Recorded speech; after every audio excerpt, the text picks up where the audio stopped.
Welcome back to TarHeelIllustrated.com, or if you're watching this on our rapidly growing YouTube channel, that's Tar Heel Illustrated. I'm THI staff writer Brandon P.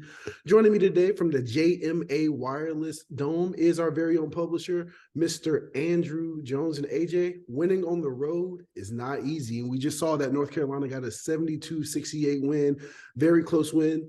I'm going to go through some stats real quick, and then we're going to jump right into it. Caleb Love had 15 points, 5 rebounds. Pete Nance led the Tar Heels in scoring with 21 points, 4 rebounds. Armando Bacot had 18 points, 8 rebounds. Things were made a little tough on him with the matchup with Edwards. RJ Davis had 9 points, 5 rebounds, and 3 assists. But the first thing I want to get into is the performance of Pete Nance. It feels like the whole season the Tar Heels have been asking him to step up and be more aggressive. Tonight he was aggressive. He took his fair share of shots, got to the free throw line, and at the end he was a big part in the Carolina winning the game. What do you say, AJ? Yeah, in fact, I asked Pete after the game in the first half over here in the basket that's over to this side. I mean, of course, you guys can't see it, so it probably doesn't do me any good to say that, but it helps me as I recall these moments. He passed up a lot of shots. Yeah. There were a lot of times inside the lane. I counted 3 out of 4 times he touched the ball just inside the free throw line. He didn't even look at the basket. So I asked him, I said, did Hubert say something about being a little bit more aggressive, taking some more shots? He said yes, and that's when he started getting a line. He also used a dribble to draw some fouls a couple of times in the second half and went to the line a lot, and they needed every one of those free throws. They did not shoot free throws well in the second half, but they did get to the line a lot with Pete. I don't recall exactly how many free throws he attempted, but at one point, he was 8 for 10. Okay, at one point, Carolina had attempted 8 free throws, and they were all Pete. There were only 2 free throws in the first half. It was Pete. Syracuse had none. Syracuse had 1 free throw until about the 6-minute mark left in the game, 7-minute mark. But Pete was getting a lot of Carolina's free throws, and then some other guys started getting to the line because they were being a little bit more aggressive driving as well. But I thought Pete was fantastic a lot of the night. He did miss some shots. He's a little flat on his jumper, did hit a big 3. I thought his work on the baseline, he had that one where he missed a dunk but drew the foul. That was a beautiful cut on the baseline. Some of his dump downs. How many assists did he have, Brandon? 3. 3? Okay. Well, at one point, he and Armando had 3 assists each with about 6 minutes left in the first half. And I just thought that the teams of passing the ball, and we're going to get into some of this in a minute, but a lot of their sharing the ball and finding open stuff had to do a lot with Pete. Because even though he wouldn't always look at the basket, he knew where his teammates were. He didn't get the ball and just kind of hold it and make them easy to defend. He got rid of it quickly. Armando got rid of it quickly. I thought that they had some nice work together. Caleb's first 3, his only 3 threes that he hit fairly early in the game, 2 were assisted by Armando on kickouts, the other one by Pete. So Pete was really, really solid tonight in a lot of areas. Couple times had some mistakes, but he always responded. He had a turnover one time, and then I think he blocked a shot the next time. He had a turnover or a bad shot on one end and then got a steal on the other end. Had beautiful denial defense on a steal that led to an Armando dunk, a leaky Armando break when Armando got a slam in transition. That was great denial defense by Pete there. And he hit tough shots late. And then the last bucket, he makes the first free throw, misses the second, but he was at the right place at the right time. So there was some fortune there, but he had the fingertips to get that thing off. He said he didn't really have a handle of the ball. He said that there was an element of like split-second nervousness there, but he went with it. And this is why you do fingertip drills in basketball, because eventually the fingertips win. And the fingertips won for him in that sequence because he got the ball to the fingertips and they got it over the rim. And that to me was years and years and years of ball drills and work paid off for him there, because he said nothing about that felt good until the last split second when it went off his fingertips. And that was the decisive play in the game, in addition to the charge that RJ drew. So Pete Nance was good throughout. We saw him get better. We saw him get more assertive. So I think that this was a real positive sign for the Tar Heels and for him. His high game since the Citadel was 10 points. Mm-hmm. So he went for what, 21 tonight? Yep. I think he was 7 for 18 from the floor. Syracuse does a really good job of challenging things inside. The Tar Heels were at like 40% on layups, but they were 6 for 6 on dunks. Yeah. And Pete had a hand in a couple of those things too. So I think that his play, the fact that he played all 40 minutes, the fact that Hubert recognized Pete's got to be on the floor, he needed that guy inside the zone. And then the way he was able to affect the defense, not always being inside the zone. In the second half, we saw him in the corner where he hit the three. We saw him on the baseline. We saw him on the other wing, on the short wing every once in a while. Syracuse had to be aware of where he was. That helped the Tar Heels get other shots as well, even on possessions Pete didn't touch the ball. This was a good performance. And, when they beat Ohio State and he hit the buzzer beater to set it in overtime, like that was the perfect scenario for this team. They needed him to be the guy that hits that shot. I think the way things have been going right now, the best thing that could have happened for North Carolina outside of winning tonight was winning and having Pete put in the performance and post the numbers that he did in this game. This is a big time growth night for a lot of aspects of this team. Number one, though, most notably, it would be Pete Nance. Yeah, I have to agree. Another area of growth, for at least from the last game when they played NC State, is the assist numbers. I remember we were at the game in the Dean Dome. We're talking about we were just surprised about how low their assist numbers were. But today they did a really good job moving the ball, which they historically do against the Syracuse zone, because that's the only way you can score against it. So, what do you think about the Tar Heels sharing the ball tonight? Loved it. That was beautiful basket. There were times where they looked just gorgeous. Yeah, and Syracuse's zone is better now than it has been the last couple of years because it's more active. These are the body types that he wants in his zone. Boeheim wants in his zone. This is a bouncier Syracuse team than it's been. And they have a legit rim protector. They have a legit rim protector. He's also a rebound guy, and he's not just, he's really good at, if it's a weak side rebound from where he is, he can recover and affect the putback. And they haven't had that a lot lately. So this is a good Syracuse team. It's a much better team than their NET says and everything else. They've grown so much since late November, early December. And I think that gives more value to this win from an eye perspective for North Carolina. But the assists, they had 5 against State. They had 5 guys with 1 assist each. They assisted on their first 10 field goals tonight. They had 14 of 16 in the first half. They finished 20 for 26, one of the highest percentages they've had in a long time. Yeah, they're good at going against his zone because they have the body types that can handle it. They always have a 4 who's long and can pass and is willing to pass. And usually Carolina has 5s that can pass. Armando and Pete showed early in the game that, especially Armando, it's important coming off the game that he had, the way he's been producing, that he didn't have to force things. He was going to find other guys if he could find other guys. And that put Sarah, that kind of stretched their zone a little bit. They couldn't collapse on him so much to open up other things because they were using so much of the court. And then Caleb hitting those threes. I really think Caleb hitting, even though he only hit those 3 threes, part of it's because he picked up the second foul and had to come out. But I think him hitting those early threes relaxed the team and got the team in a groove. We saw for about an 8-minute stretch what North Carolina looks like when Caleb's hitting and the defense knows Caleb's hitting. And they were a beautiful basketball team. Well, that's what people envision could be the case down the road if he hits shots. And to his credit, Brandon, he didn't fall. Once he came back in and he wasn't getting that many looks, he didn't take one bad shot. But all the shots were good. Some of the floaters, that's what he does. It's part of his game. He hit a couple, missed a couple. But I think him hitting those early shots, RJ hit one as well. And then they were getting dump downs on the baseline. Dunks, layups, drawing fouls, all that kind of stuff. They had Syracuse's head spinning for a while defensively. Now Syracuse made some adjustments and they took away the dump down a lot in the second half. So Carolina was forced to drive a little bit more.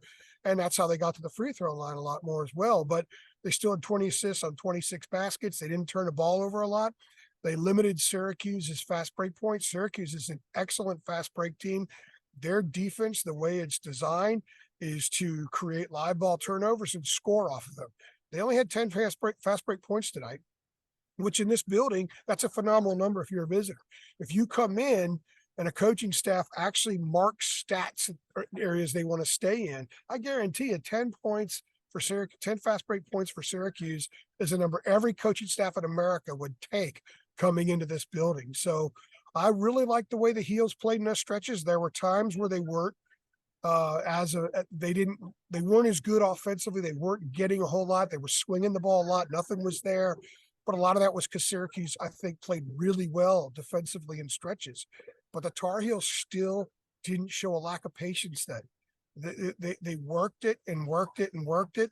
And they recognized open guys when they were there. Nickel got a 3, took a couple, actually had 1 blocked. So whoever was there, God, I kind of wish though that Leakey would have maybe taken a few more, because if I'm looking at this team strictly from what they must do against that zone, I thought there were times Leakey passed up some 3s, and I thought Pete passed a couple up as well early. But Leakey in particular, if he would have hit 1 or 2 3s in that first half stretch when he was open but not shooting, when Caleb had gone to the bench, I think they would have had a chance to open up a pretty comfortable lead and maybe stress Syracuse some, in the sense that they would be quite a distance behind and maybe have to go to the press or something to sort of recoup some of those points that they were behind. But it didn't happen. And in a way, I think ultimately for the growth of this team, it worked out really well. It's funny, Caleb said, we're probably going to talk about this in a second, but Caleb said a few weeks ago, people think we sweep. That was a quote, right? Yeah. So I or somebody asked, I think I asked him, he was talking about toughness and all that kind of stuff. And I said, are you okay? People still think you're sweet? Yeah, they're okay with that, because I think that the toughness this team maybe didn't display as much 6 weeks ago, 7 weeks ago is there. They're showing it. Yeah. And as I said the other night after the state game, this club that was on the floor tonight has zero relation to the team that lost 4 in a row and that played up to about the Georgia Tech game, and maybe even up to New York City when they played Ohio State. I don't think there's any relationship between this team and that team, and that's a good sign. Yeah, for sure. The win that they got tonight was a gritty win. I don't think this is a win that they get 6 weeks ago. I think this is a win that they go by the wayside. But winning a game on the road, like I said earlier, is not easy. The last play of the game, or one of the last plays of the game, RJ Davis takes a charge, takes the elbow right to the choppers, and gets back up. He finishes the game. Doesn't finish the game, but Carolina wins the game, and I just think that play is just kind of a microcosm of the whole game. They get hit in the mouth, but you know what? They bounced back, and they found a way to win the game at the end. What do you say? I imagine when Roy Williams, I don't think he was here, if he was watching a game at home, probably turned to one and said, that RJ Davis is a tough little nut. Yeah. Because he really is. And he's showed it a couple times tonight. The injury, I don't know what they showed on TV, but some of the players told us what they saw afterward, and then Hubert kind of clarified some. Caleb said his big cut over his eye, it's like a boxer's cut when they're fighting. And he said he saw a ton of blood on the towel, and Hubert said it was a cut over the eye. He said he's fine, but he also said RJ's hurting right now and was certainly hurting then. That's why Hubert went out to see him. From our vantage point, that it's kind of weird to set up for the media here. That was the only area none of the 3 of us that were here traveling and covering Carolina could actually see. We couldn't exactly see what they were doing to RJ on the floor. But some of the players said that, we thought maybe his head hit the floor when he fell, after getting nailed in the forehead, but he got hit in the nose, got hit in the mouth. He already had a red eye coming into this thing. Looked like he had been in a fight last week. So that was a great drawn charge. He was already hurting, but he put his body on the line. And see, that's a sign, as you just alluded to, Brandon, things are trending in the right direction. The games they're playing now matter for right now. And when they matter for right now and they put their bodies on the line, and you see Pete Nance chug a little bit of spinach in the second half and do what he did. We already know what Armando could do. When you see Caleb play with the patience he did, when you see Leakey just kind of doing his thing, Tyler Nickel gave them really good minutes off the bench. I thought Jalen Washington had a nice stretch early, and they were throwing bodies on him. He was lunging back a little bit. He didn't lunge back as much a few weeks ago. He was tonight. So this team was required to carry a lunch pail onto the floor in order to win this game. Syracuse made sure, and Carolina carried that lunch pail, and they carried it off the floor with another victory. I believe this is their 4th straight. They won 10 out of 12. One of the losses, they didn't have Armando and Pete at Virginia, a game that they led most of the way, or a good bit of the way. and then the screw up late at Pittsburgh. So it's a good basketball team. It's a team that the national narrative is zeroed in on the 4-game losing streak and what people saw then. The national pundits who affect way too many opinions, that's what they saw, and that's what they think this team is. But I'm telling everybody who's watching and listening, this is a different basketball team. This is a basketball team that doesn't mind mucking it up. It's a basketball team that by intent can muck it up. This is a basketball team that can get out in transition. They can play in half court. They can bring guys in off the bench in certain scenarios that perfectly fit. Oh, I was saying a couple of games ago, either with you or maybe it was the podcast, Jake, what I did last week, the basketball show, where I said, there's going to be a game coming up here where Tyler Nichols, Hubert's going to ride him for a while. Because people are saying Hubert must not like Tyler because he's not playing him. He didn't fit in those games. Same thing with this guy. Same thing with that guy. He's going to play people according to need, according to situation, according to circumstance. And he did that. I thought Tyler gave him good minutes. And I asked Hubert after the game, I said, what were you looking to get from Tyler? And he said, he's fearless. He competes and he's fearless. He wasn't phased at all by this place. And he had that block in transition. That's his second block shot in transition this year. He had one in Madison Square Garden. It's interesting when you look at most of the minutes he's gotten against quality opponents at Virginia Tech, at Virginia, Ohio State, and Madison Square Garden. Here tonight, he's playing in front of big-time crowds, big-time atmospheres, vitally important games, highly competitive games, and he's done good things in each one. So if he doesn't play next week against Pitt, don't complain. Don't send me 400 DMs and text messages and emails and all that kind of stuff and asking me why Tyler didn't play. It's all about circumstance. Everybody should be used to that by now. Yeah. And Hubert looks good when he keeps going back to Tyler. Kept going back to him, went small a little bit with Tyler out there because he's going to muck it up some. So I thought that this was a well-coached game by Hubert. I thought it was a wonderful win for this team to do it in the manner that they did. They got 2 in a row on the road, and they're growing. Yeah. They're starting to smell what's down the road, I think. Yeah. I think it's fair to say that now. And they know they still have so much more growing to do. But look at what they can do when Caleb hits a few threes. It feels good. And we get to ask him after the game. Well, I had to feel good. I hadn't asked him that for a while, and he had a big smile on his face. And then when Pete can do some of the things he did, look at what they can do. It's a good team, and it's going to get a lot better. And games like this make them better. Yeah, for sure. Well, AJ, I think that's a good place to stop. Carolina has a little break coming up. They play again next Wednesday against Pitt in what they will try to be a revenge game. But this is Tar Heel Illustrated. I've been Brandon P. He's been Andrew Jones. Thank you for watching. Thanks.